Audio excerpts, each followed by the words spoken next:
Hello, very good evening to the student who have joined. Can you let me know in the chat box if my voice is audible? And also let me know if you can see the presentation.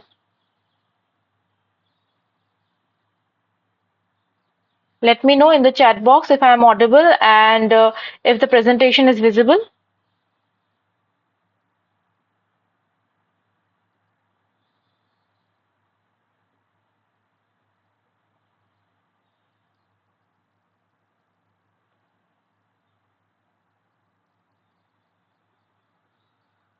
Hello.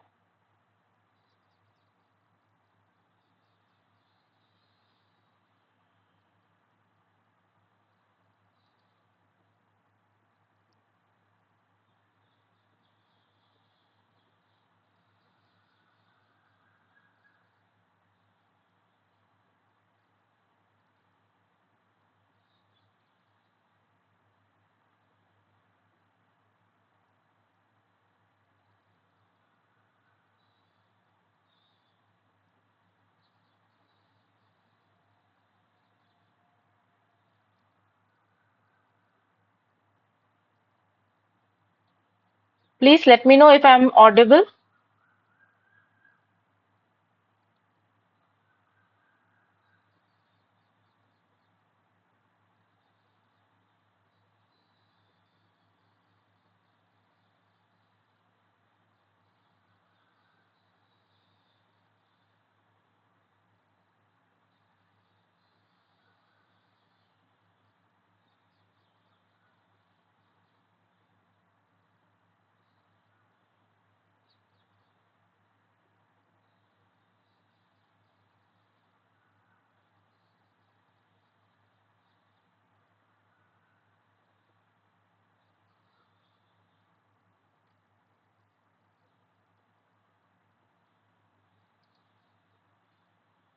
Okay, thank you. We will start at 6 p.m. Please wait till then.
We will start shortly, so please wait. We will start at 6 p.m. Let other students join, and then we will start, okay? Meanwhile, let me know if you have any problem from previous classes or not.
Okay, it's 6 p.m. I think let's wait for 2 to 3 more minutes. I will make the call open. And let's see if more students join or not.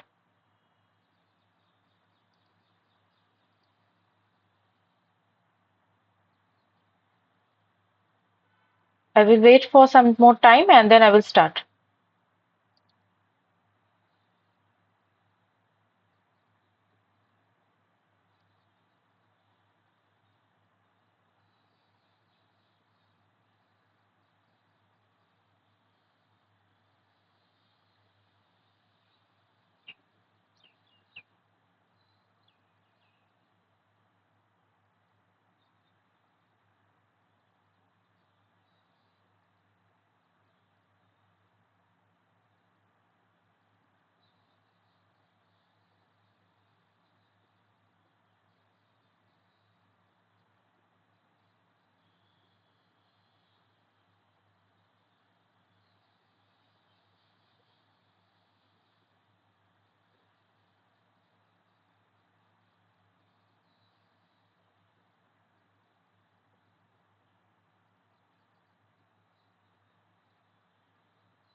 Okay, so I think we can start right now. Let's other people join at their time.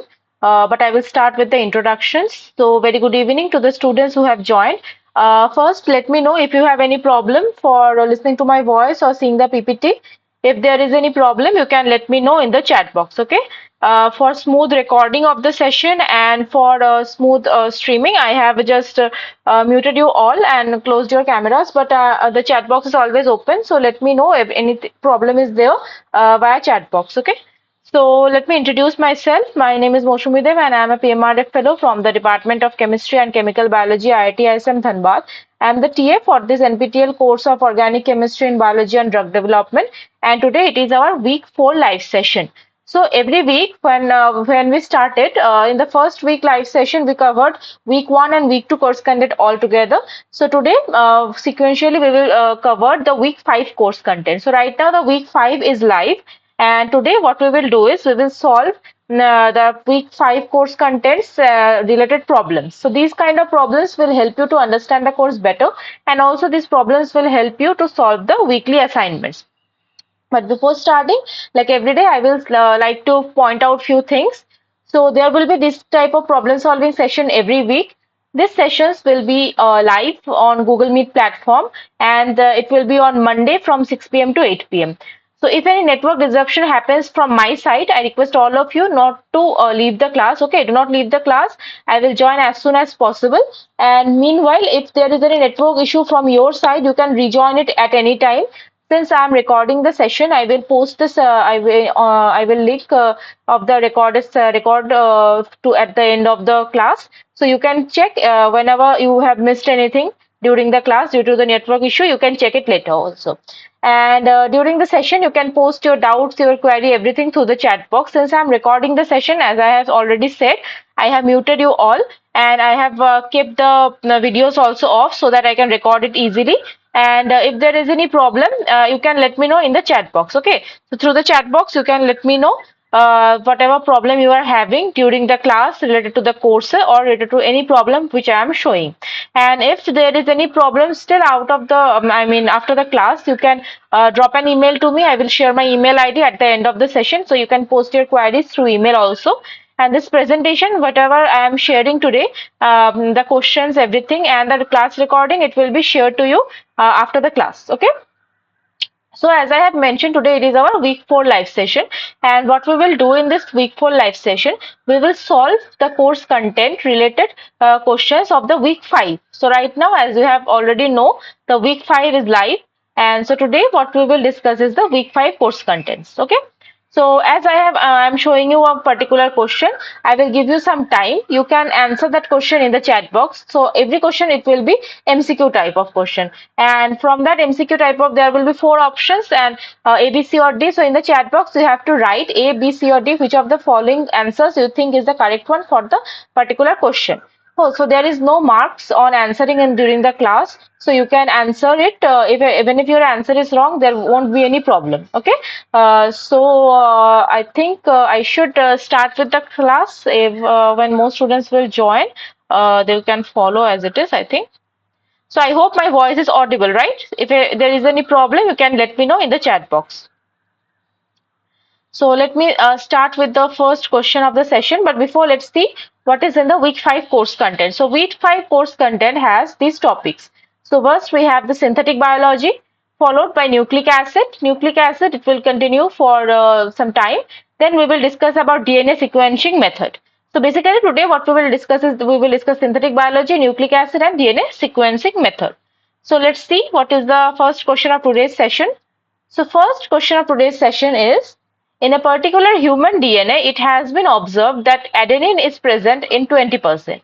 What will be the percentage of cytosine in the DNA sample? Your options are number A 30%, number B 25%, number C 70% and number D 20%. Again, I will repeat, in a particular human DNA, it has been observed that adenine is present in 20%. What will be the percentage of cytosine in the DNA sample? Your options are number A 30%, number B 25%, number C 70% and number D 20%. So A, B, C or D, which of the following will be correct? Let me know in the chat box. I will give you some time.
Again, I will repeat the first problem. It is saying that in a particular human DNA, it has been observed that adenine is present in 20%. What will be the percentage of cytosine in the DNA sample? Your options are number A 30%, number B 25%, number C 70% and number D 20%.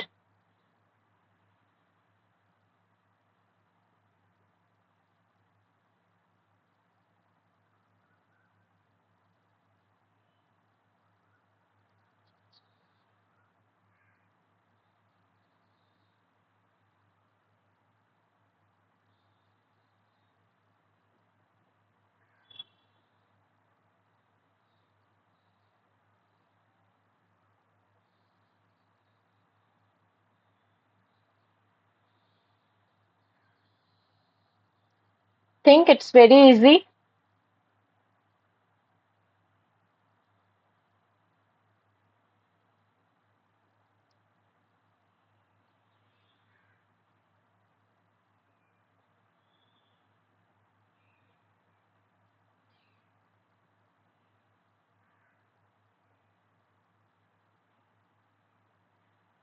Let me check the chat box.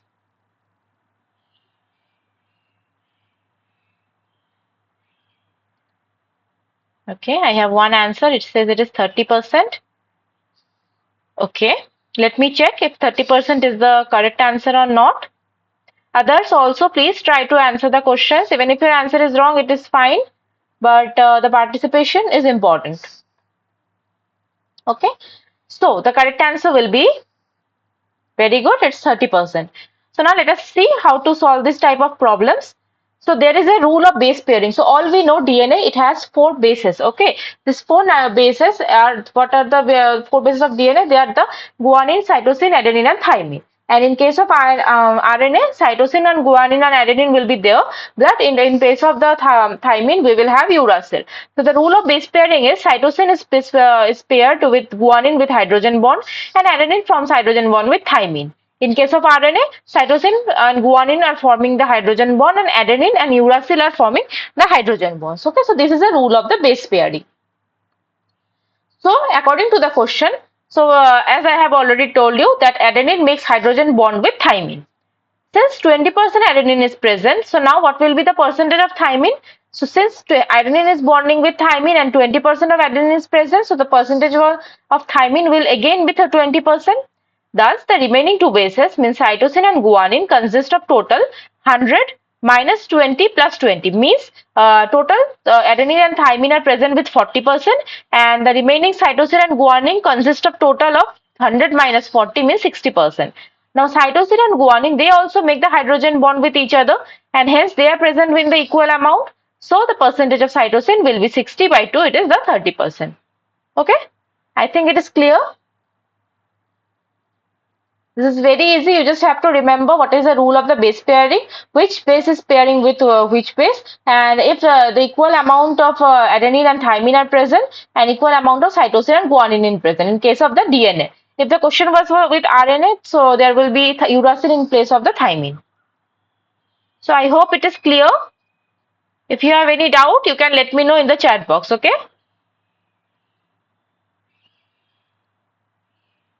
So I will move toward the next problem. Then I think it is clear to all.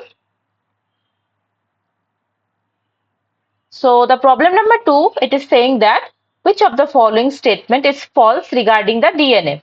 Your options are number A, all of A DNA, B DNA and Z DNA have right-handed helix. Number B, all A DNA is more compact than B DNA.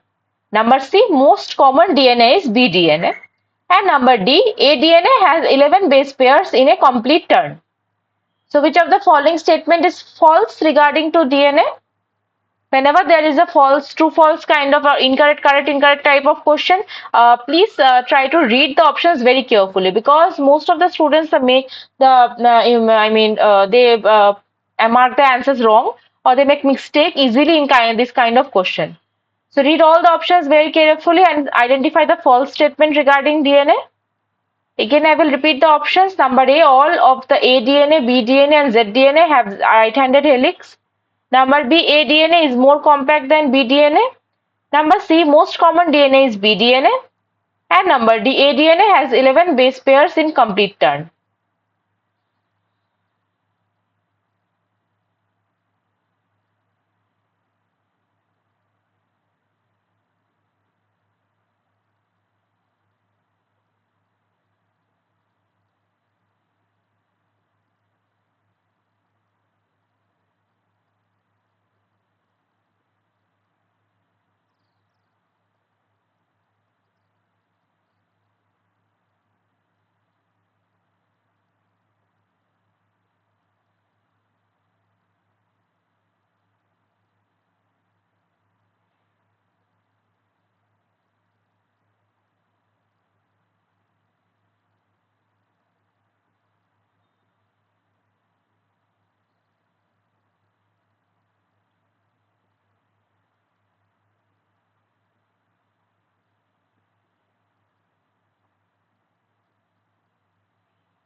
Which of the following statement is false regarding DNA?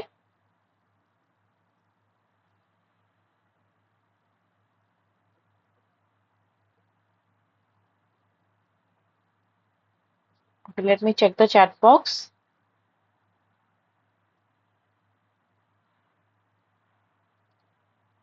Okay, no answer till now.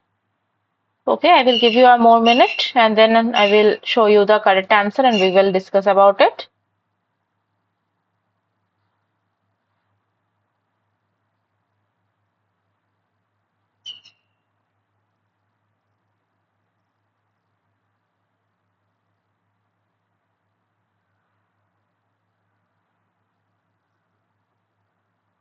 I'm audible, right? You don't have any problem regarding the audio and the presentation?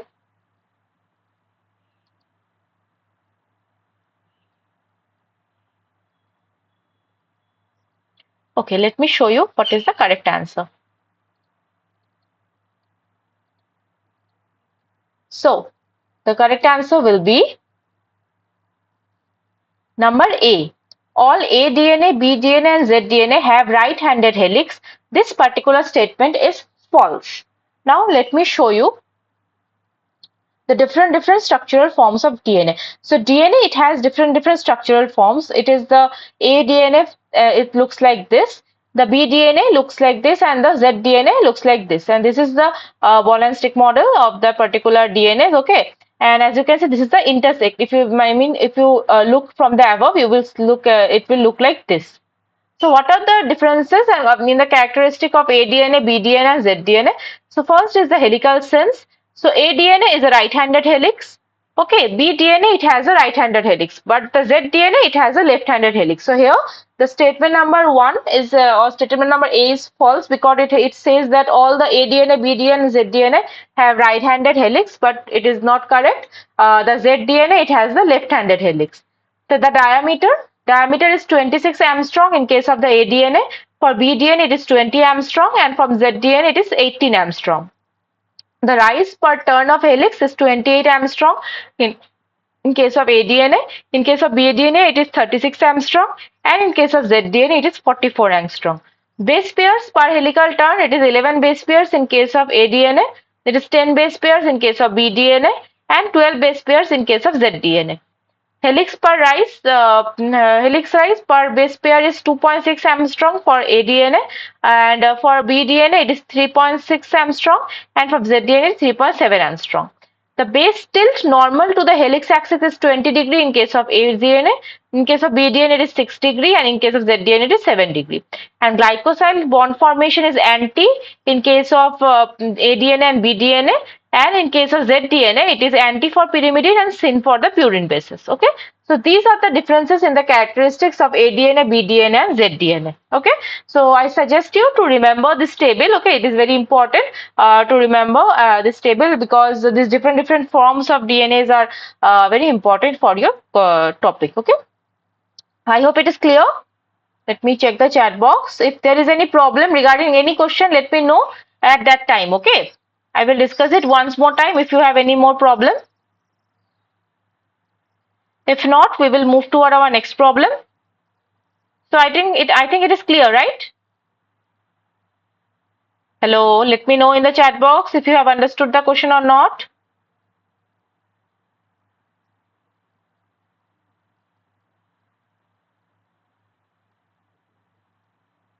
Okay. Then I will move toward the next problem. I think it is clear to all. Okay. So problem number 3, it says that which of the following statements is true regarding the dsDNA when heated above its melting temperature. dsDNA means double-stranded DNA when heated above its melting temperature. Your options are: number A, there is a decrease in the absorption of UV light of wavelength of 260 nanometer. Option B, there is an increase in the absorption of UV light of the wavelength of 260 nanometer. Number C, there is no change in the absorption of UV light in the wavelength of 260 nanometer. And number D, it does not absorb UV light at all. So which of the following statement is true regarding double-stranded DNA when heated to above its melting temperature? Number A, there is a decrease in the absorption of UV light of the wavelength 260 nanometer. Number B, there is an increase in the absorption of UV light of the wavelength 260 nanometer. Number C, there is no change in the absorption of UV light of the wavelength of 260 nanometer. And number D, it does not absorb UV light at all.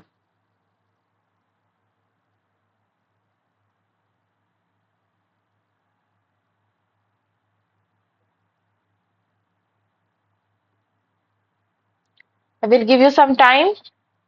Try to answer it.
Which of the following statements is true regarding dsDNA when heated above its melting temperature? Number A, there is a decrease in the absorption of UV light of the wavelength 260 nanometer. Number B, there is an increase in the absorption of UV light of the wavelength of 260 nanometer.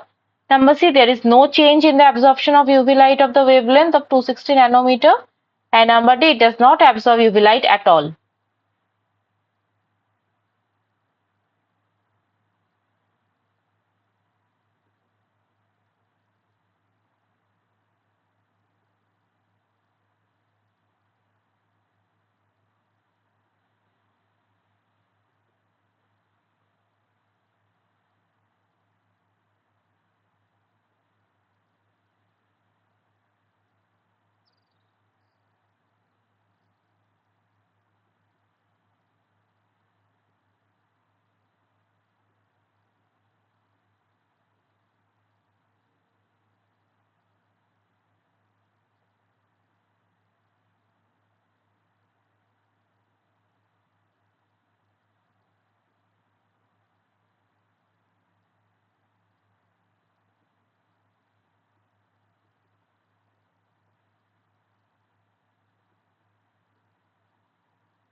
Okay, let me check.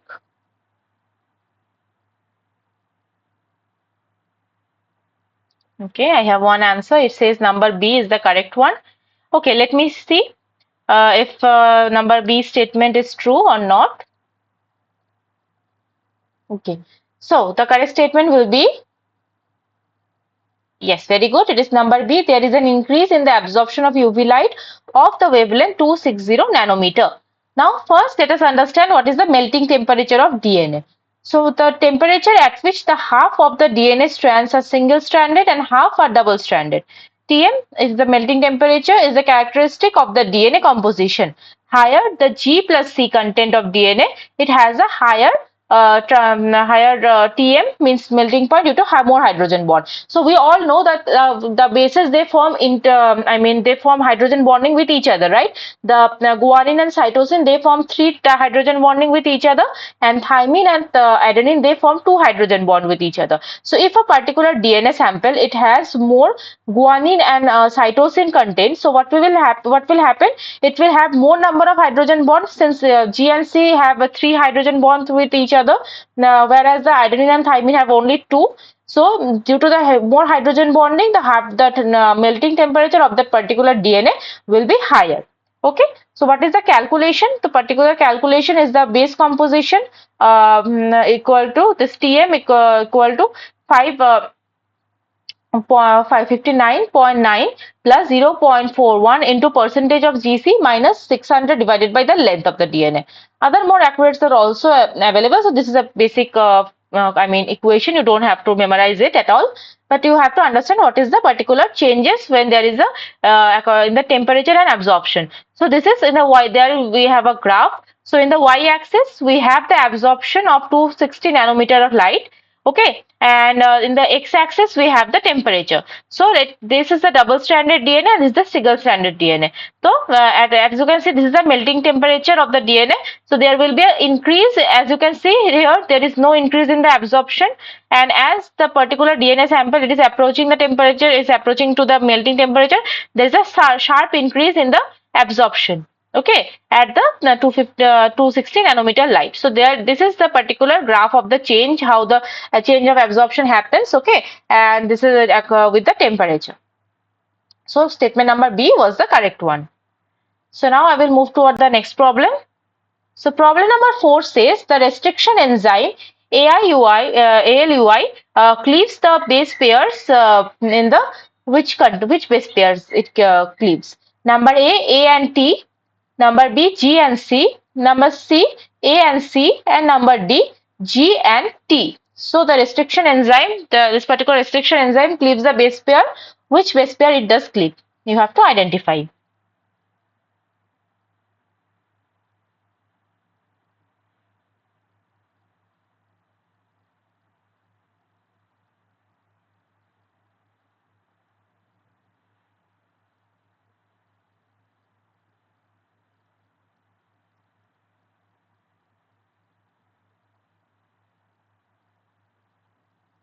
So the restriction enzyme ALUI, it cleaves the base pairs of adenine and thymine, the guanine and cytosine, adenine and cytosine, and guanine on thymine. Which of the following is the correct answer? Let me know in the chat box.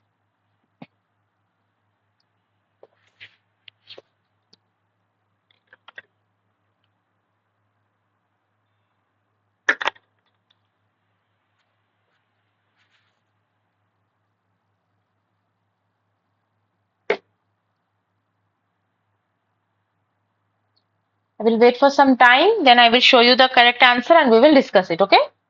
But first, you have to try to answer it.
Let me check the chat box now.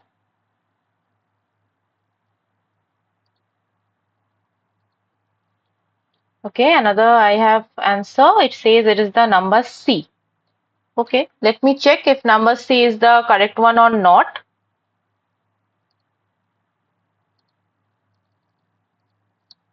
So, the restriction enzyme ALUI, it cleaves between the base pairs. It is the number B, G and C. Okay, so this particular restriction enzyme cleaves in the DNA strand between the base pair G and C. So it is the selective toward this particular base pairs. So what are the restriction enzymes? So the enzyme that cuts the DNA at specific nucleotide sequence are known as restriction sites. Found in the bacteria and have evolved to provide a defense mechanism against invading viruses. In bacteria, they selectively cut up foreign DNA in a process called restriction. To cut the DNA, restriction enzyme makes two insertion, one each strand of DNA double helix. So there are various type of restriction enzyme. Okay, as you can see, these all are the example of restriction enzyme ALUI. It cleaves between G and C. Okay, particular strand G and C it cleaves. The HAE triple I it cleaves between the also it cleaves between the G and C. BAMHI it cleaves between the G and G. Okay, so HIND triple I it cleaves between A and A. E. coli it cleaves between the GA or AG pair. Okay, so AEI and HAE triple I it produce blunt ends and BMIHI, HIND triple I and E. coli it produce the sticky ends. So remember these examples of restriction enzyme, which particular enzyme cuts in between which nucleotide. So this is very important regarding the restriction enzyme. Okay. So now I will move toward the next problem. So problem number 5 says the combination of the chemical reactions for only C-specific cleavage are number A NH2 and piperidine, number B DMS and piperidine, number C DMS dilute H plus and piperidine, And number D, NH2 aqueous NaCl and piperidine. So which of the following combination of chemical reaction is only C specific cleavage? C means cytosine specific cleavage for the DNA. So to have this particular cytosine specific cleavage, which combination of chemicals we have to use? Your options are number A, NH2 piperidine, number B, DMS piperidine, number C, DMS dilute H plus piperidine, and number D, NH2 aqueous NaCl and piperidine. So which combination of chemicals is correct one for C specific cleavage?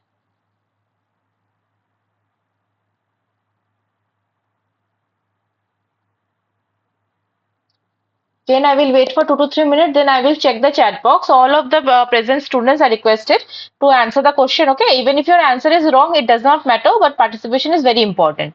Otherwise, I won't understand that you are following the class or not. So I will give you 3 to 4 minutes. Think and let me know in the chat box which of the following you think is the correct one.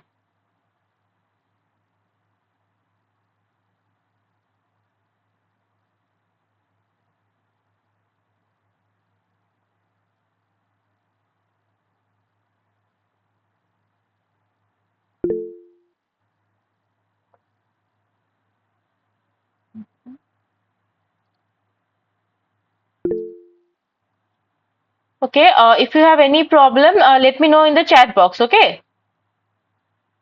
Anand, if you have any problem, let me know in the chat box if you want to tell anything. I have muted you all so that I can record the session easily. So if you have any doubt, any problem of or you want to tell me anything, you can let me know in the chat box.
Let me check the chat box now.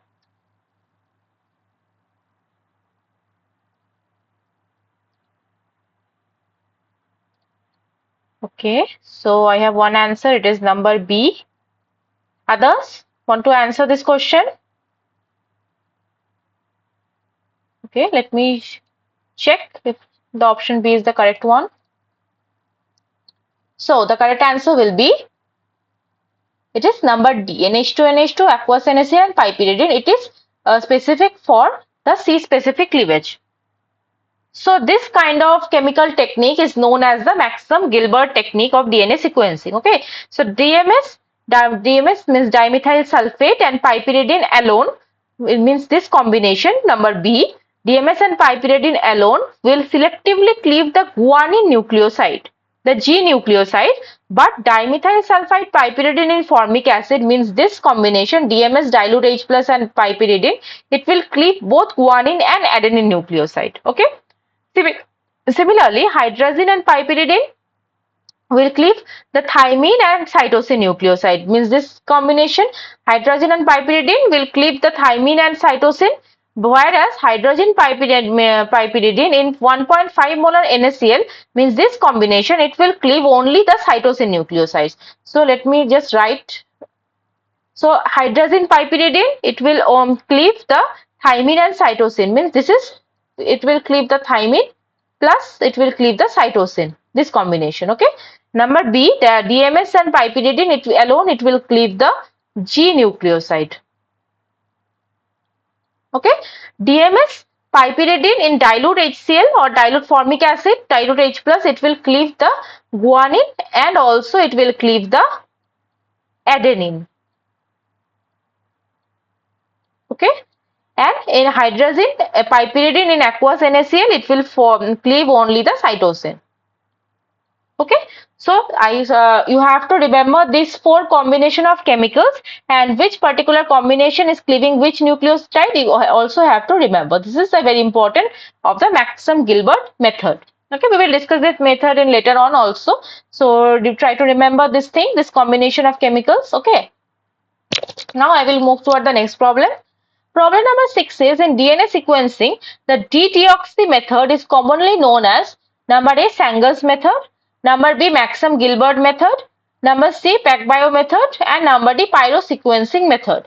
So in DNA sequencing, the dedeoxy method is which one? Sanger's method, Maxim Gilbert method, PacBio method, or pyrosequencing method?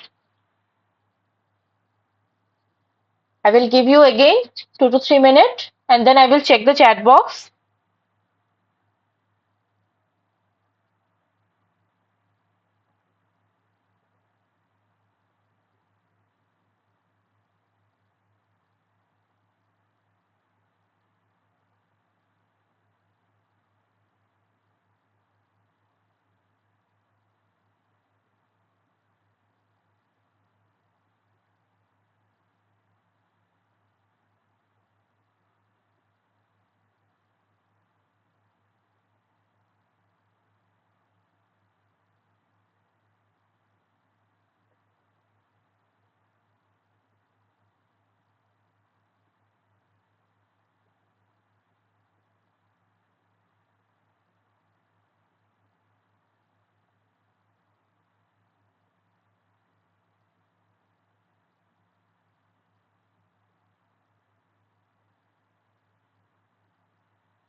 Let me check the chat box now.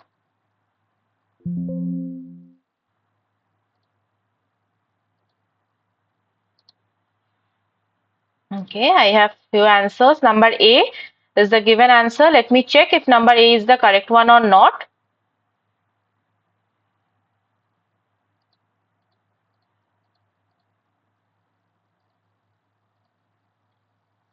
Okay, so the correct answer is very good. It is number A. Sanger's method is known as the D-deoxy method of the DNA sequencing.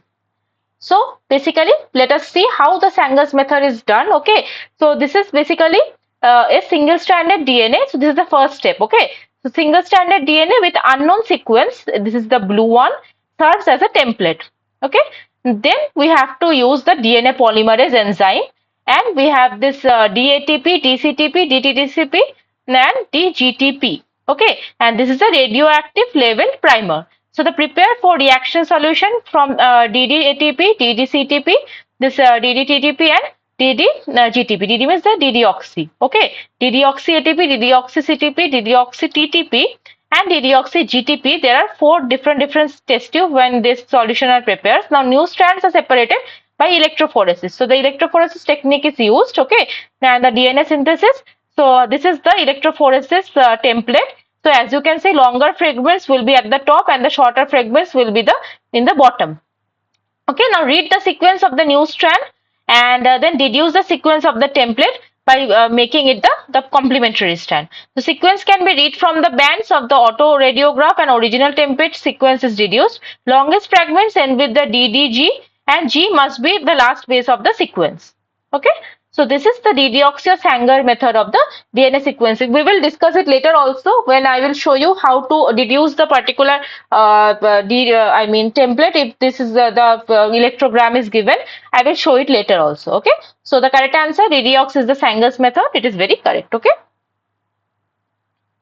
so now next problem. So problem number 7 says write the DNA sequence of the template DNA strand from the following diagram obtained by Sanger method. Your options are number A. So this is the continuation of the last problem, you can say.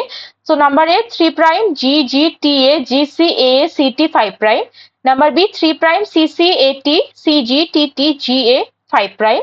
Number C 5 prime C C A T C G T T G A 3 prime and number D 5 prime GGTA GCAACT 3 prime. Okay, so this is the DNA sequence template. This template is given. You have to identify what is the from this particular diagram of the Sanger method. What was the DNA sequence in the template DNA strand? I will give you some more time for this question.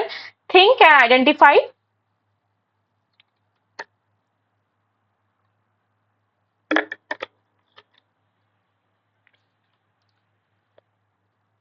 After your try, I will show how to do this kind or how to solve this kind of problem. This is very easy. I mean, it may seem a little bit difficult, but once I show you how to solve it, you will understand that it is very easy.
Write the DNA sequence of the template DNA strand from the following diagram.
Okay, let me check the chat box.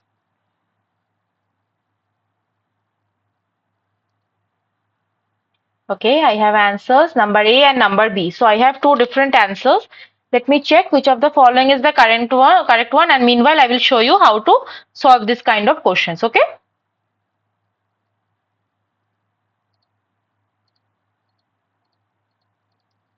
Okay. So the correct answer is number A.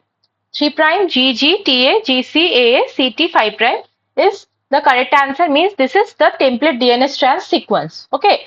So now if you look at carefully, so you have to remember few things in case of the Sanger's method. Okay, I will show you how to do it. Okay, so few things which you have to remember is, first, this is the particular electrophoresis plate.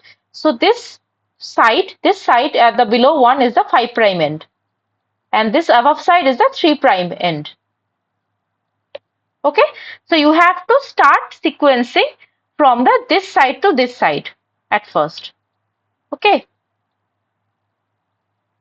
So if we do it, this is the how to read it. Okay. So if you do it, so you will have the template which is the 5 prime. So now if you check it, you can see that there is the sequence like this. Okay. There is 2C. The dots are in the C. So there will be 2C, C and C. Then we have a A. Then we have a T. Then we have another C. We have a G. We have two T's. Then we have a G, and we have a A. And this end is the 3 prime end. Okay, so from this particular plate, we have this sequence. This 5 prime, 3 CC, AT, CG, TT, GA, 3 prime. So, as I have said you that decoding this template, it will be, we have to make the complementary. So, the complementary of this strand will be the parent DNA. So, if we do the complementary, what will be, it will say the 5 prime, it will be 3 prime. Then CC, it will be G and G. Okay. Then we have TA, means it will be AT. Then we have okay, sorry, I have just made a mistake. Just let me erase it. Yeah. So we have CC, we have GG. Then AT means it will be T and then A. Then we have C and G, it will be G and C. Then 2T means it will be 2A. Then GA mean it will be C, T, and 3 prime, it will be 5 prime. So this is the option number A, which is the correct strand of the Sanger's method. Okay. So here is an example. Again, here is an example. So how the Sanger DNA sequencing. The first is a PCR with the radioactive deoxynucleotides. Okay, deoxynucleotides are added to normal PCR mixture, which includes regular nucleotide, because the addition of deoxynucleotide to an elongating DNA sequence causes premature termination of the sequence. Radio labeling of the deoxynucleotide allows the researchers to visualize the last nucleotide of the PCR product sequence. So this is the gel electrophoresis of the PCR products. Large fragments will be there, followed by the smaller fragment. This is the 3 prime and to the 5 prime. So 3 prime, we have T, C, G. As you can see, T, C, G, A, G, T, C, A, G 5 prime. And if you just do the input template DNA strand, we have to just make the opposite one. Okay, so this is the similar technique which you can follow to solve it. Okay, so remember, this is the correct form. The below one, it is the 5 prime, upper one is the 3 prime, and you have to make the complementary of the strand which you have. Okay, so this was the problem number 7. So yeah, problem A was the correct answer. Now I will move toward the next problem. Problem number 8 says, which of the following statement is false regarding the electrophoresis of DNA? Your options are: number A, it is a gel electrophoresis where the matrix is polyacrylamide. Number B, it is a gel electrophoresis where the matrix is agarose. Number C, DNA will move toward the anode. Number D, fluorescence reporter system is used to visualize the DNA strands. So which of the following statements is false regarding electrophoresis of DNA? Again, I will repeat. Number A, it is a gel electrophoresis where the matrix is polyacrylamide. Number B, it is a gel electrophoresis where the matrix is agarose. Number C, DNA will move toward the anode. Number D, fluorescence reporter system is used to visualize the DNA strands. Which of the following statements is false regarding electrophoresis of DNA?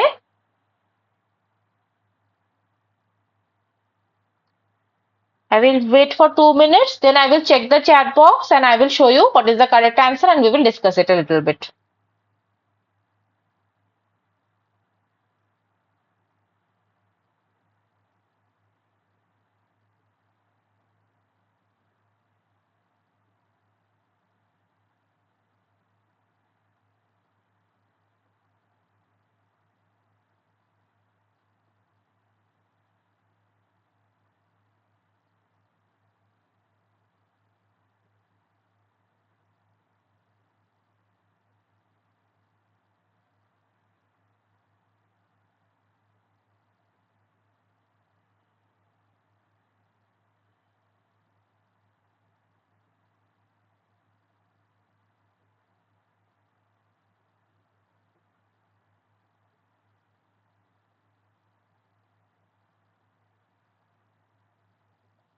Which of the following statements is false regarding electrophoresis of DNA?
Let me check the chat box.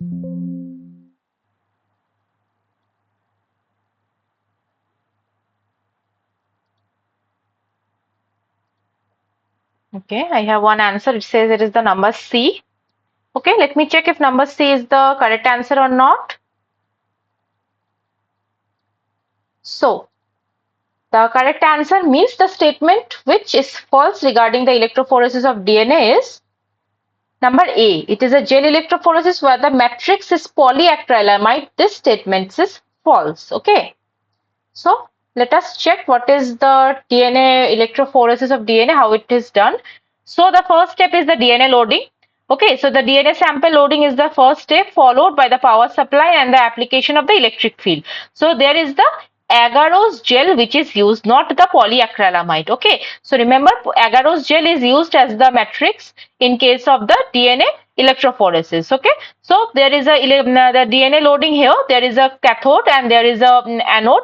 Okay, and the application of electric field is provided about 60 to 150 volt, and what will happen after that, the DNA fragments, it will start to move. Okay, the DNA fragment, it will just form this kind of pattern as we have seen in the last slide itself. So the DNA fragments, it will move toward the anode. Okay, not the cathode, it will move toward the anode from this side to this side. After the time 30 to 45 minutes, we will have this kind of marker DNA and this kind of DNA fragments. Okay, and these fragments, these are I mean, identified by using a UV transillumination and documentation. Okay, so the fluorescence reporter system, a UV transillumination and the documentation system is used for the quantification. Okay, so this is the particular this is a very short and very I mean a simple diagram for the DNA electrophoresis. So remember that these things, that the gel electrophoresis matrix is not polyacrylamide, it is the agarose gel. DNA will move toward the anode, and fluorescence reporter system is used to visualize the DNA fragments which are separated. Okay. Now I will move toward the next problem. Problem number 9 says, which was the role of the enzyme apirase in the pyrosequencing?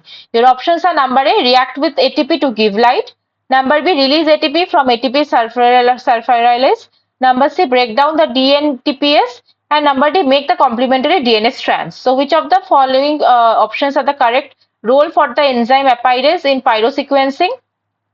Number A, react with ATP to give light; number B, release ATP from ATP sulfurylase; number C, break down the DNTPase; and number D, make the complementary DNA strands. You have to identify the role of the enzyme apirase in pyrosequencing. Try to answer the question.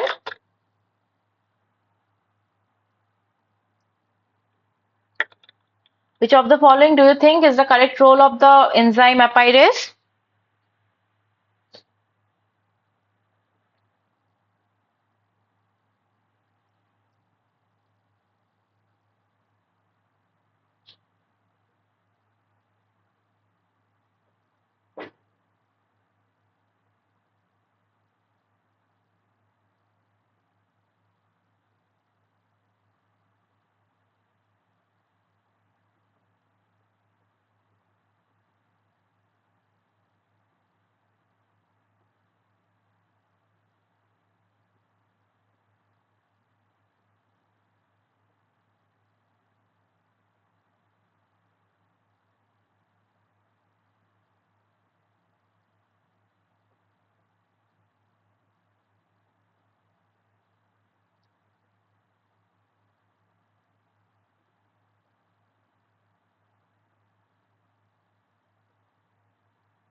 Let me check the chat box.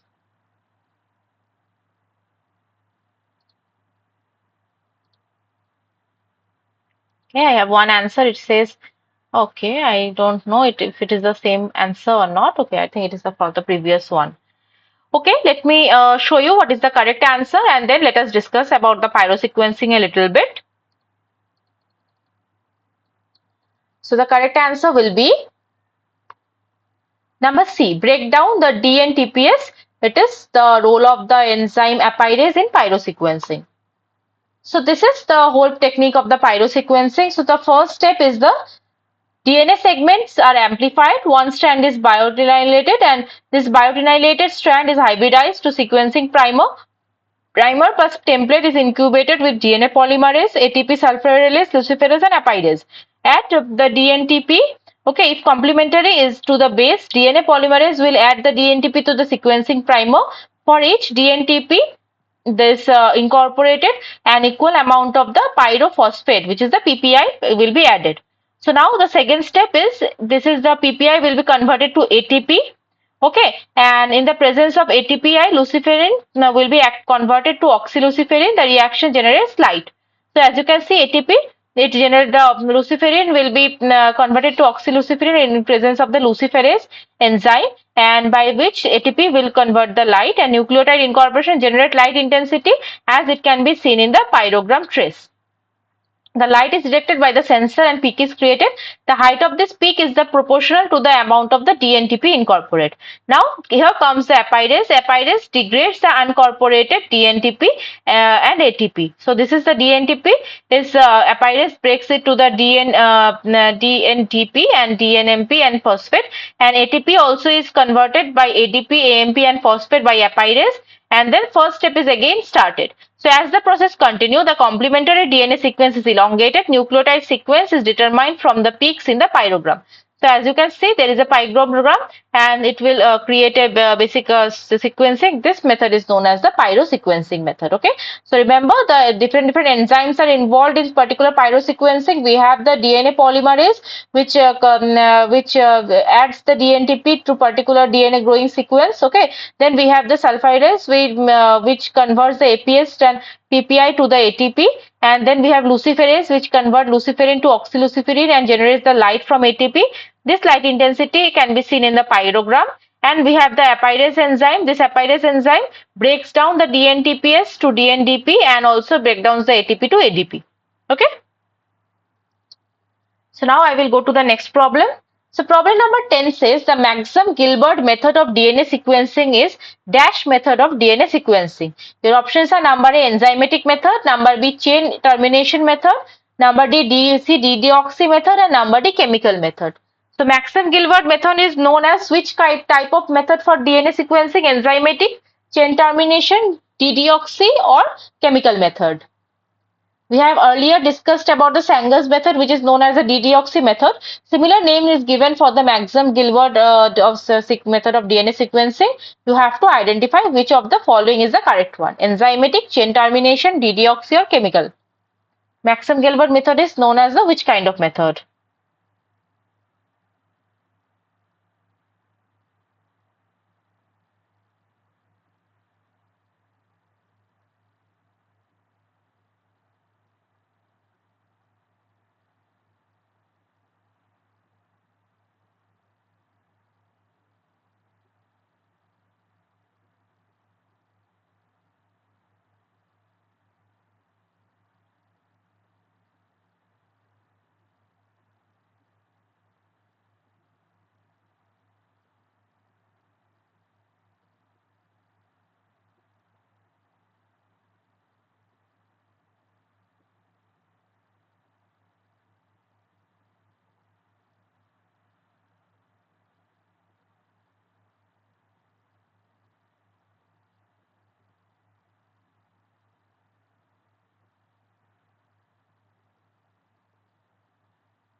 So Maxim-Gilbert method is known as which kind of method? Let me check the chat box. Okay, I have answer. It is said the answer is A. Okay, let me see if number A is the correct answer or not. So the Maxim-Gilbert method is known as number D, the chemical method.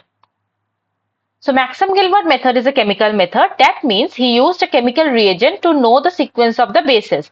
On the other hand, Sanger's dideoxy method is an enzymatic method because he used an enzyme to know the base sequence of the DNA strands. So Maxim-Gilbert, if you remember correctly, I have mentioned it in a previous slides where I have shown you the different combination of chemicals which can be used to have specific cleavages in the DNA strand. So this is the Maxim-Gilbert method which use the chemical method or the chemical reagents to know the sequence of the bases. So what are the differences between the Maxim-Gilbert sequencing and Sanger sequencing? So basically the method of DNA sequencing based on the nucleotide specific partial chemical modification and subsequent DNA cleavage, which is the Maxim-Gilbert. Okay, it was developed by Alan Maxim and Walter Gilbert in 1977 to 1980, whereas the Sanger method is a process of selective incorporation of chain terminating deoxynucleotides by DNA polymerase during the in vitro DNA replication. The method is developed by the Frederick Sanger and colleagues in 1977.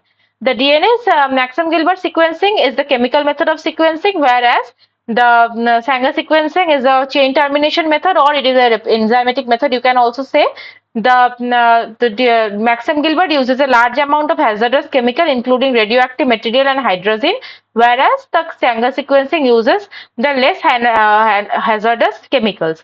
And Maxim-Gilbert is highly sensitive and highly specific, whereas Sanger sequencing is less sensitive and less specific. Okay, so these are the differences between the Maxim-Gilbert sequencing and Sanger sequencing.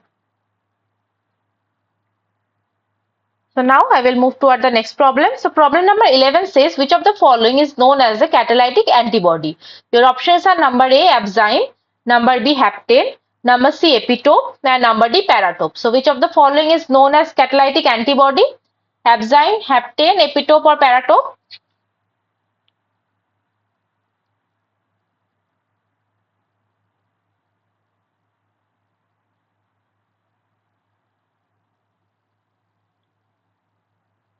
Again, I will give you some time. Think and let me know.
So which of the following is known as catalytic antibody? Let me check the chat box.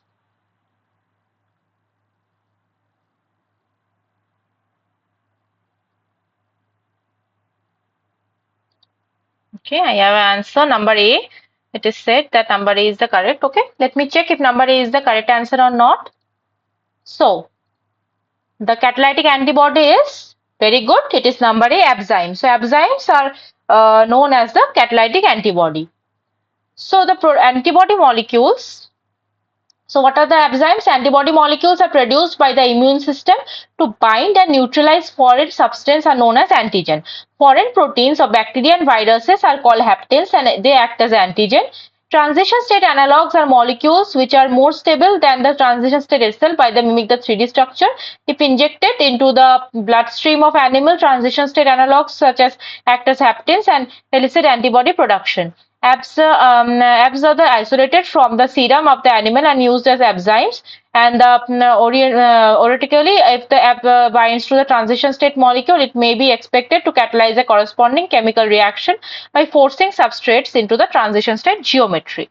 So, an enzyme is an antibody that expresses catalytic activity. A single molecule of an antibody enzyme or enzymes is capable of catalyzing the destruction of the thousands of target molecules. An enzyme is used to lower the activation energy of reaction, allowing for the transition state to be possible and the product to be formed. And enzymes are typically artificially made and is made by having the immune system make the antibodies bind to the molecule that resembles the transition state of catalytic process. The example of enzymes is the hydrolysis of the hydroxy ester by enzymes. Hydroxy ester forms the cyclic intermediate during the hydrolysis. Cyclic phosphonate ester is the structural analog of the catalytic intermediate. This analog is used as an antigen to elicit antibodies. These antibodies bind to the cyclic intermediate, increasing the reaction rate. Okay, so these are the examples of enzymes. So enzymes are the correct answer. So very good. So now next problem. Problem number 12 says which of the following reaction is not catalyzed by the catalytic antibodies? Your options are number A 5-hexotate cyclization of epoxy alcohol, number B 6-endotate cyclization of epoxy alcohol, number C Claisen rearrangement at low temperature, and number D isomerization by sigmotropic reactions. Which of the following reaction is not catalyzed by the catalytic antibodies?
Let me check the chat box.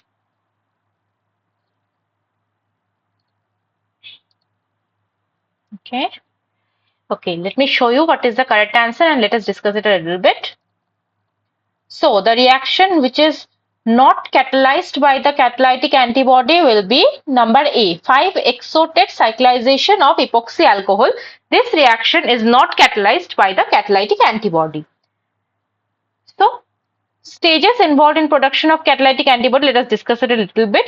So the start will be the choice of the target reaction. Then followed by the chemistry, the design of transition state analog of the organic synthesis, and then haptane as protein conjugate, followed by the immunology of the hybridoma technology, screen for binding the monoclonal antibodies, and then we will have the immunology, the screen for the catalysis, and the novel catalytic antibody.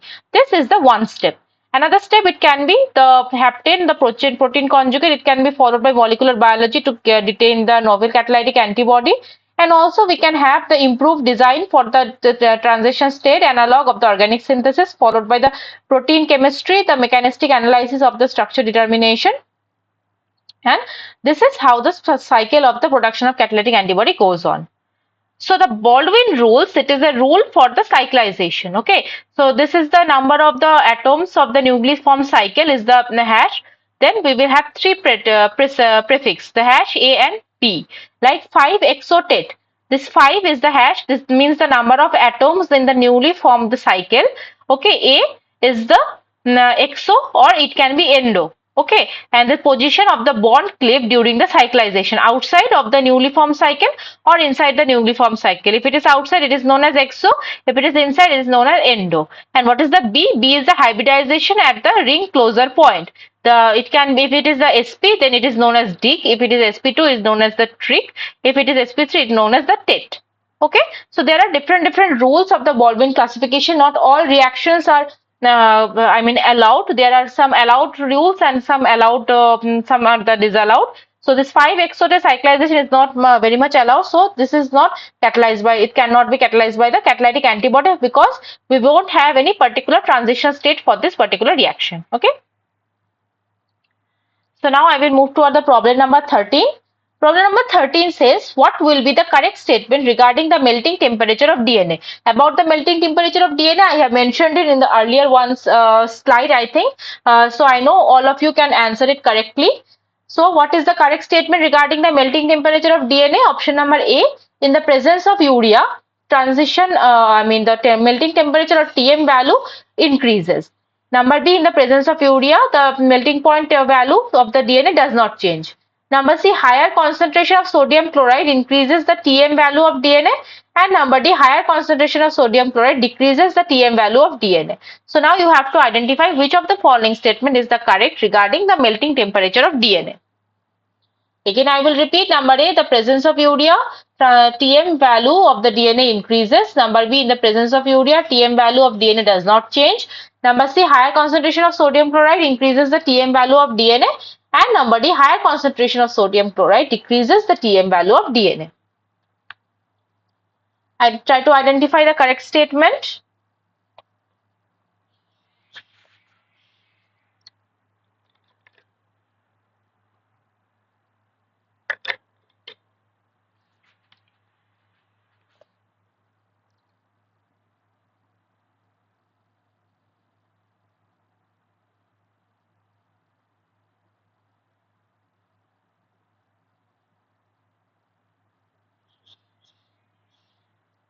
In the presence of urea, Tm value of DNA increases. Number B, presence of urea, Tm value of DNA does not change.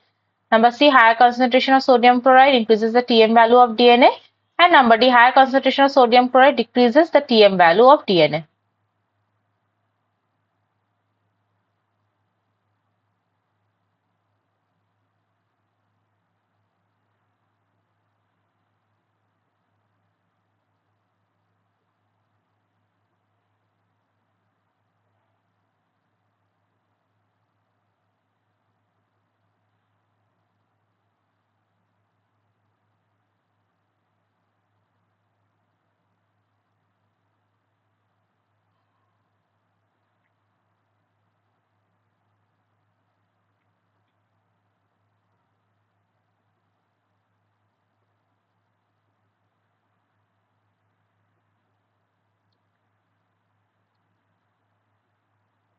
Let me check the chat box.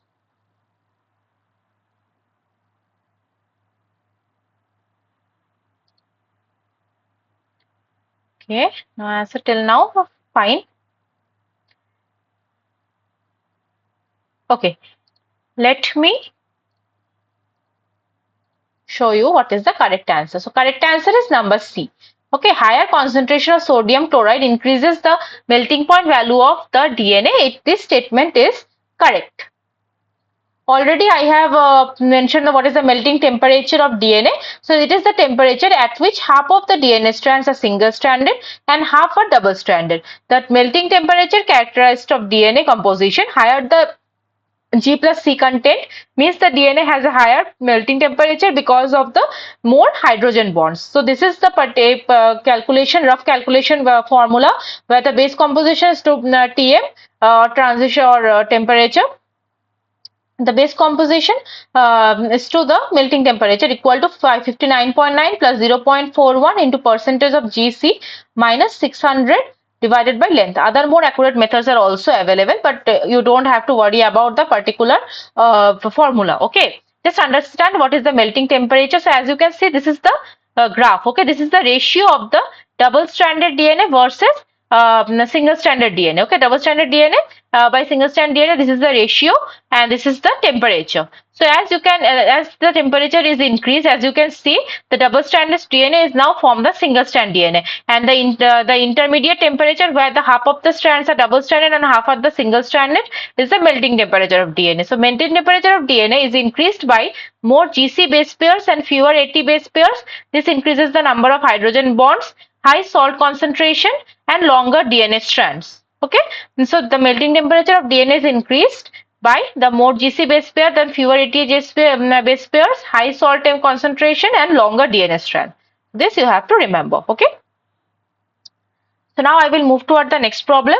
So problem number 14 says the type of topoisomerases which generally relaxes DNA by removing the negative supercoiling is, your options are number A type 1, number B type 2, number C type 3 and number D type 4. So which is the correct type of topoisomerases which generally relaxes DNA by removing the negative supercoiling? Type 1, 2, 3 or type 4? All of you try to answer the question. Even if your given answer is wrong, it does not matter because I am not giving you any marks for answering. But answering is very important. Okay, so try to answer it.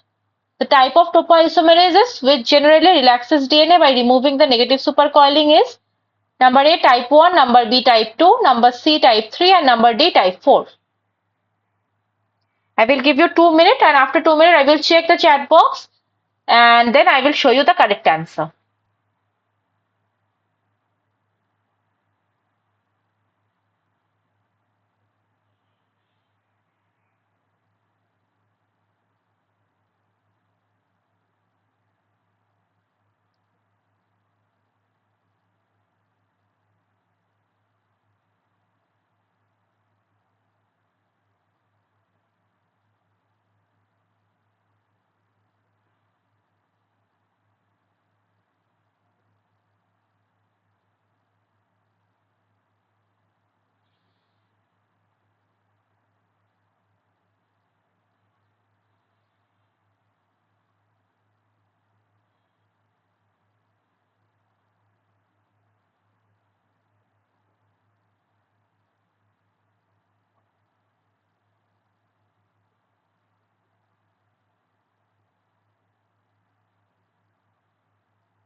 Let me check the chat box now.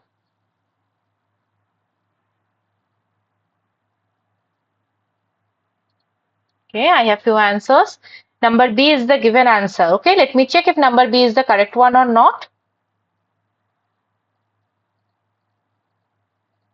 So the correct answer is,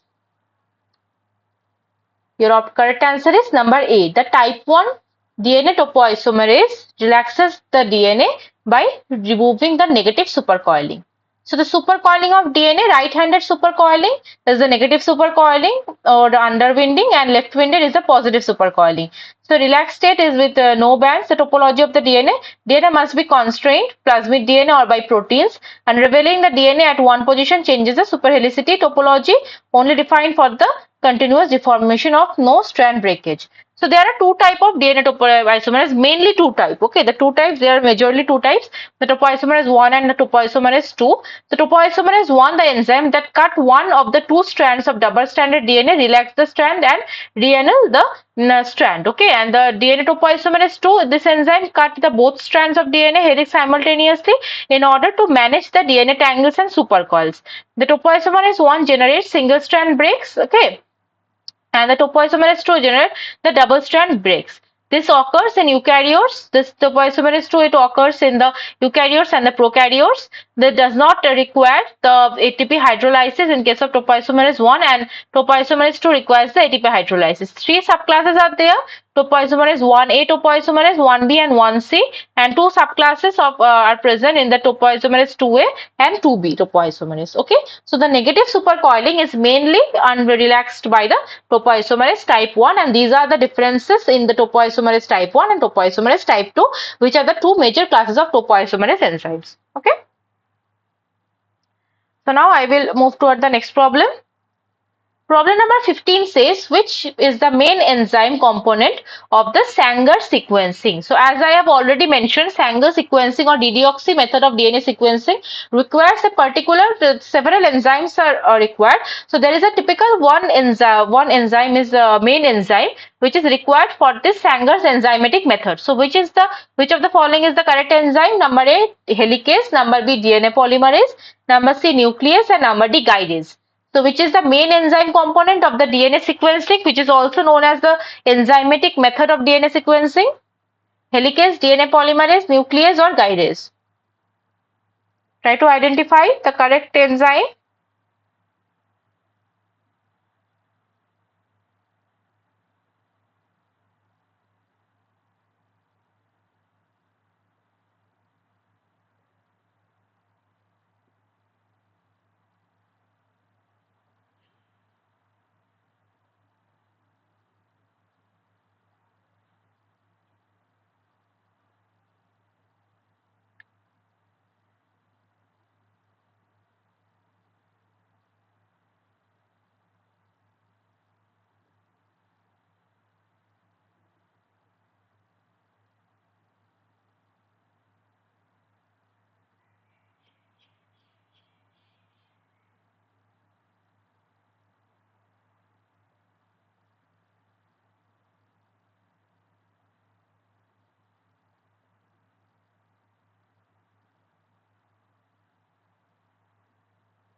Now let me check the chat box.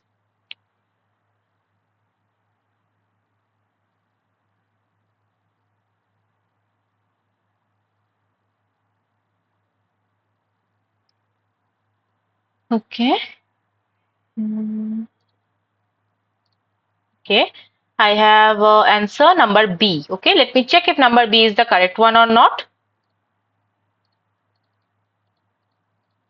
So the correct answer is very good. It is number B, DNA polymerase. It is the main enzyme component of the Sanger sequencing. So as I have already mentioned, Sanger sequencing, the deoxynucleotide method. Okay, so this DNA sequencing with Sanger method, it synthesizes the complementary DNA strand in vitro. In each tube, there are the normal nucleus N bases, the D-deoxy N bases, the DD A, DDC, DDG, and DDT DNA polymerase, primer, and buffers. So the first step is the single strand DNA with unknown sequence blue. This serves as the template. We will add the DNA polymerase, DATP, DCTP, DDTP, and DGTP, and then radioactively labeled primer. Then prepare for reaction mixture, followed by the gel electrophoresis and then autoradiography. This will give us a template which we have to make the complementary sequence, is the template sequence. Okay, and this D-deoxy method. So as you can see, this is the D-deoxynucleotide. Okay, in the D-deoxynucleotide, the 3' this cannot form a ester bond with the next nucleotide, so the chain termination occurred. This 3', there should be a hydroxyl in general nucleotide, but in D-deoxynucleotide there is only hydrogen, not the hydroxyl, so ester bond formation cannot be possible. So this is the D-deoxynucleotide. Okay. So now I will go to the next problem. Problem number 16 says, which of the following statement regarding albinism is false? Your options are: number A, it is associated with genetic illness. Number B, it results in the non-expression of particular proteins or expression of defective proteins. Number C, it is associated with the deficiency of an enzyme called tyrosinase. And number D, tyrosinase is an iron-containing enzyme that catalyzes the synthesis of melanin. So which of the following statement is false regarding the albinism? Again, I will repeat. It is associated with a genetic illness. Number B, it is the results in the non-expression of particular protein and expression of defective proteins. Number C, it is associated with the deficiency of an enzyme called tyrosinase. And number D, tyrosinase is an iron-containing enzyme that catalyzes the synthesis of melanin. Which of the following statement regarding albinism is false? I will give you 1 or 2 minutes. Then I will check the chat box and I will show you the answer. Which of the following statement regarding albinism is false?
Okay, let me check the chat box now.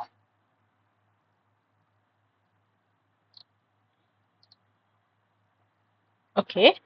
Okay, let me show you what is the correct answer and then let us discuss about little bit about the albinism. So basically, The statement number D means the tyrosinase is an iron-containing enzyme disease that catalyzes synthesis of melanin. This statement is false. So albinism, it is basically a genetic illness which results from the non-expression of particular proteins and expression of the defective proteins, and it is associated with the deficiency of the enzyme tyrosinase. Okay. So this is the particular structure for the enzyme tyrosinase. So the statement number D is false because it states that tyrosinase is an iron containing enzyme, whereas the tyrosinase is a copper containing enzyme.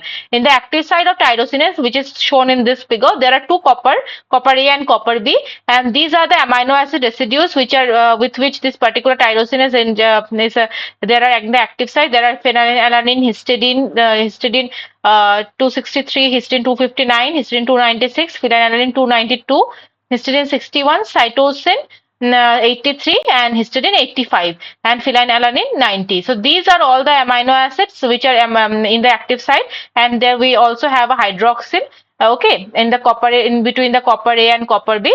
So the tyrosinase is not an iron containing enzyme, but it is a copper containing enzyme which catalyzes the synthesis of the melanin. So this is the particular flow diagram. Okay, you don't need to remember or memorize it. I just have given it for your understanding. So basically, L-tyrosine, it is formed to the L-dopa, 3,4-dopa, and which goes to the dopaquinone. So this first step is catalyzed by tyrosinase. Second step is also catalyzed by tyrosinase, and then without cysteine and with cysteine, what will happen? So this basically this flow chart shows all the steps. So basically, the cyclodopa, it forms the dopachrome, and DHC and DHI, which will synthesize the eumelanin. Okay, and then we have the dopaquinone with cytosine. It forms the cysteine line dopa, and cis 5 is 55 cysteine dopa and 25 cysteine dopa, which forms the dopa, and cdquinones, which is the intermediate for melanin, and this synthesize the pheomelanin. Okay, and all these steps are the synthesis of the melanin, which is the pigment of our skin. All we know, this melanin is is associated with the albinism, and so you have to only remember that tyrosine is a copper containing enzyme which is the catalyzes synthesis of melanin, and this is associated with the deficiency of this tyrosine associated with the albinism, which is a genetic disorder also. Okay. Now problem number 17 says which of the following statements regarding genetic polymorphism is false. Your options are number A, personalized medicines are required to combat this disease. Number B, it occurs due to the mutation of the gene. Number C, the genome mapping of the patient is not required to cure the disease. And number D, the disease leads to the different individuals having subtly different gene sequence. So which of the following statement regarding polymorphism is false? Your options are number A, personalized medicines are required to combat this disease. Number B, it occurs due to the mutation of the gene. Number C, the genome mapping of the patient is not required to cure the disease. And number D, the disease leads to the different individuals having subtly different gene sequence.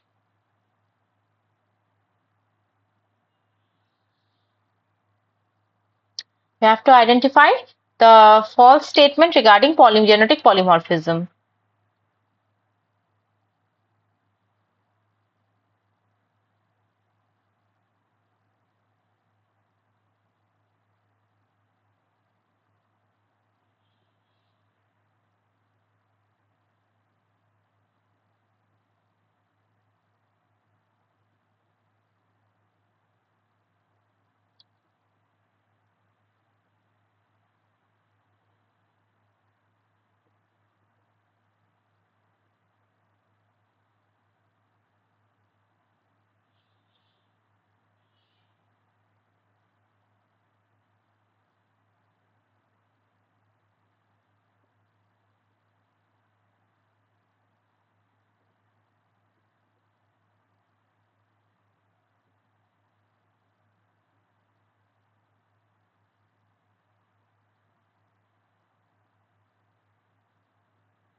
So, which of the following statement is false regarding the genetic polymorphism? Let me check the chat box. We don't have much time, so I will just quickly check it right now. Okay, so okay, let me show you what is the correct answer and let us discuss about it a little bit. So the correct answer will be number C.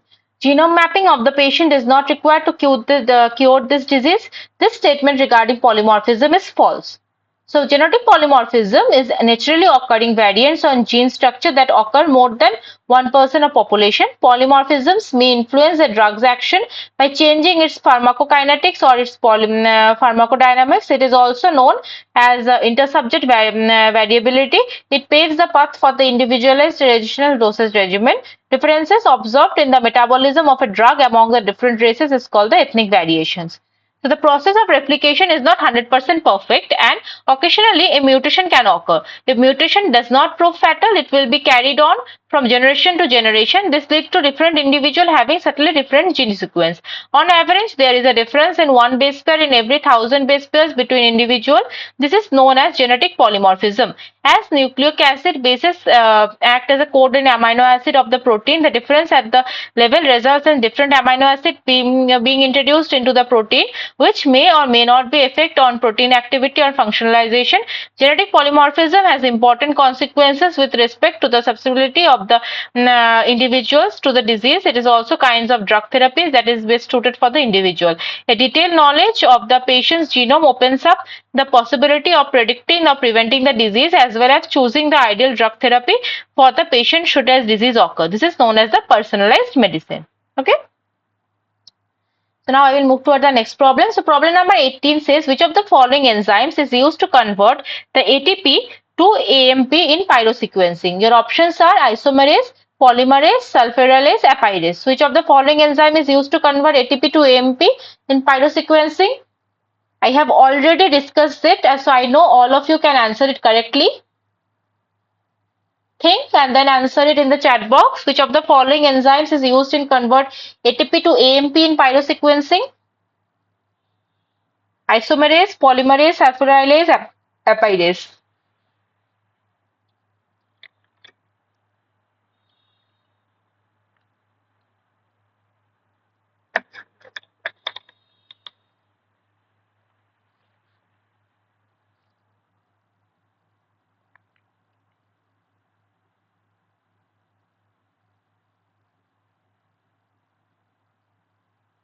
Which of the following enzyme is used to convert ATP to AMP in pyrosequencing?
Let me check the chat box.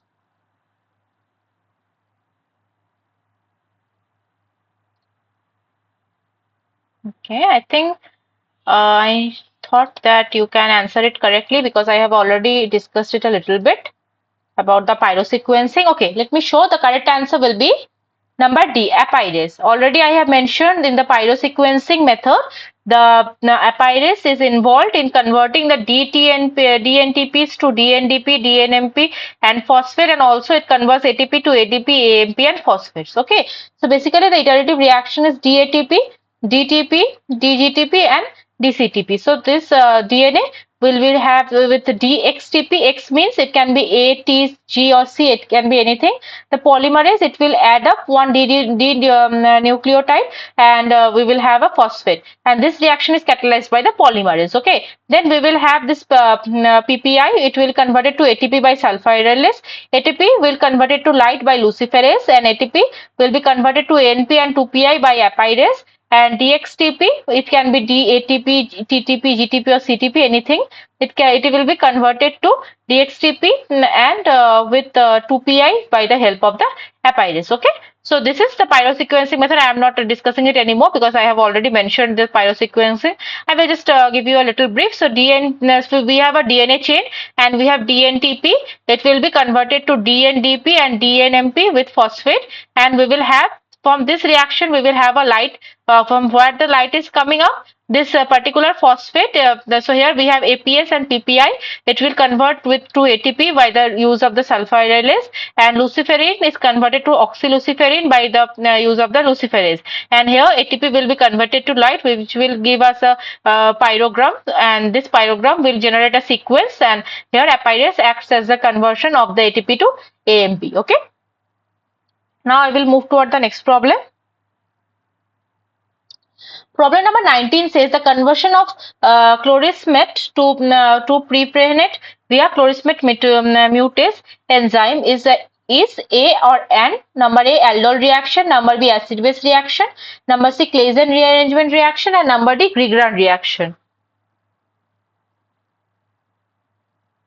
So the conversion of chlorismet to preprenate via chlorismet mutase enzyme is an which type of reaction? Aldol reaction, acid-base reaction, Claisen rearrangement reaction, or Grignard reaction?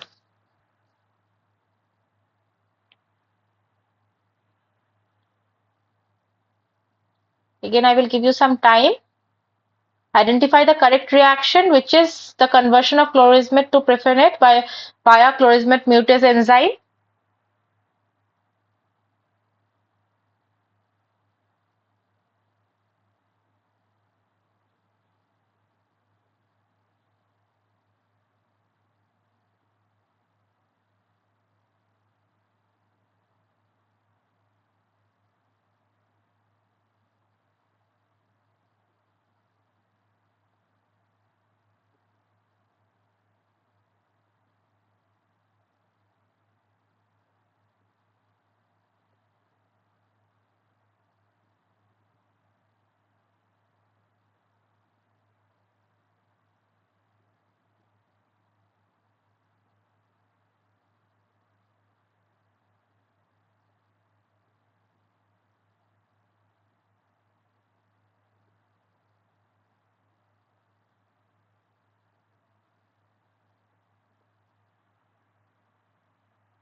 Let me check the chat box.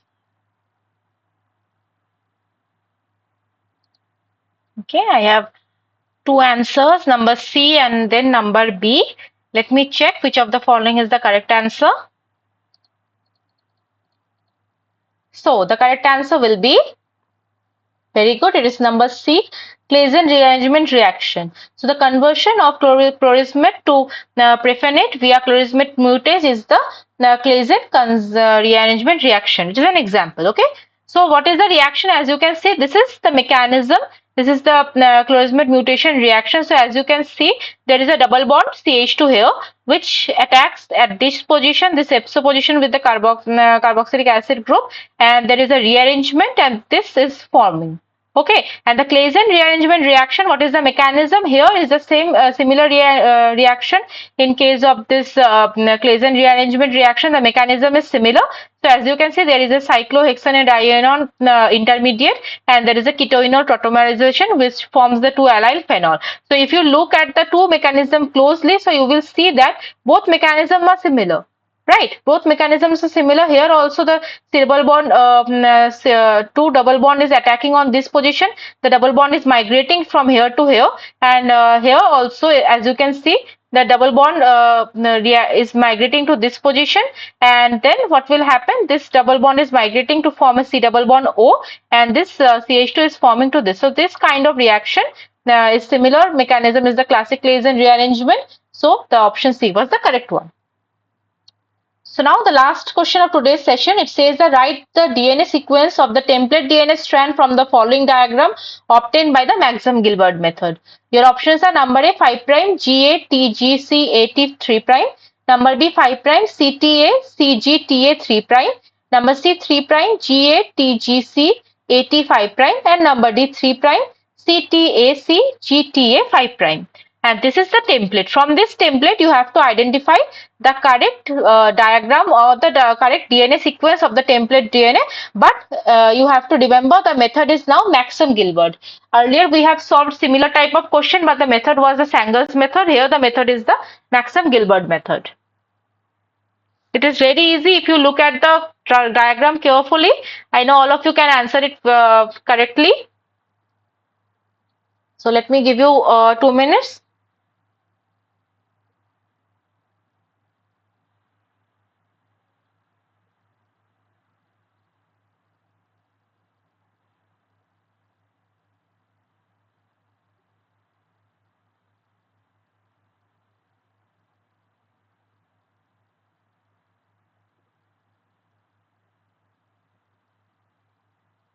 So remember, Maxam-Gilbert method is a chemical method. We have 4 different combination of chemicals.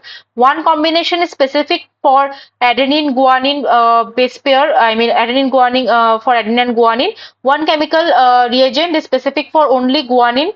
One chemical is specific for cytosine only, and one chemical combination is specific for cytosine plus thymine. This I have already mentioned in earlier slides. You can check it when I will provide you the PPT.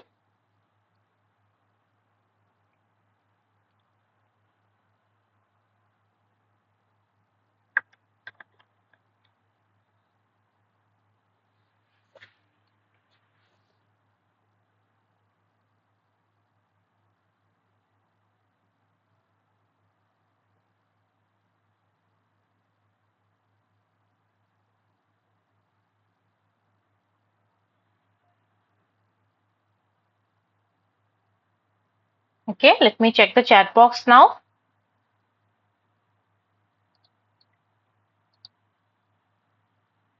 Okay.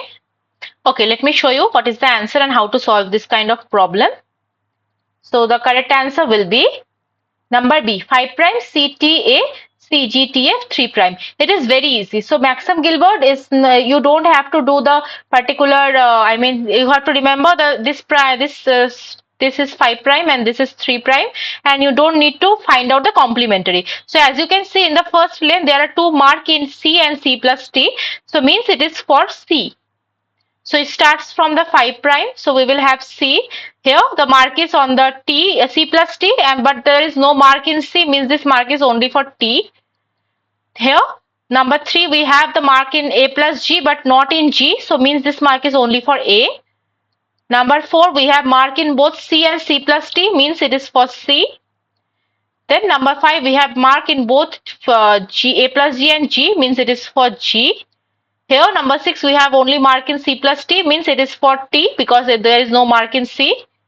And here in 7 we have mark in A plus G but not in G, means it is for A. Then it will be 3 prime. So number B is the correct answer. So as I have already mentioned, this is the method for the particular Maxam-Gilbert. And it is the sequence the radioactive labeling at the 5 prime end of the DNA fragment. So we sequence typically by kinase reaction of the gamma 32p ATP purification of the DNA. Chemical treatment generates break at the small proportion of the 1 or 2 or 4 nucleotide bases in the each of the 4 reactions G, A plus G, C and T. For example, purines A plus G are denatured using formic acid. The guanines, some extent adenines are methylated by the DMS and pyrimidines. The C plus T are hydrolyzed by hydrazine. The addition of salt is the hydrazine reaction inhibits the reaction of the thymine for the C-only reaction, and the modified DNAs may be then cleaved by the hot pyrimidine at the position modified base.